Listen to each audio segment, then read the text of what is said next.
Hello, everyone. Welcome back to the channel. Today, we're diving into the world of smart glasses with a showdown between Ray-Ban Stories and Bose Frames. Both combine style and tech, but which one suits you best in 2025? Let's find out.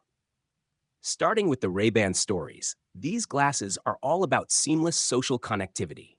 Co-created with Meta, they feature dual 5-megapixel cameras for snapping photos and recording videos hands-free.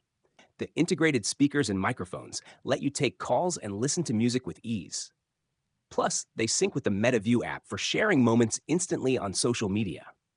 Meanwhile, the Bose Frames focus on immersive audio.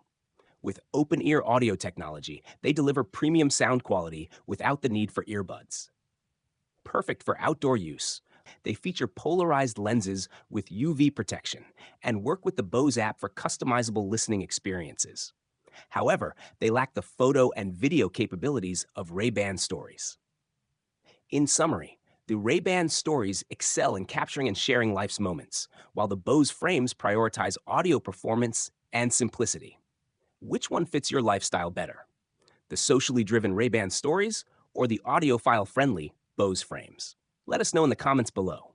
Don't forget to like this video and subscribe for more tech face-offs. See you next time.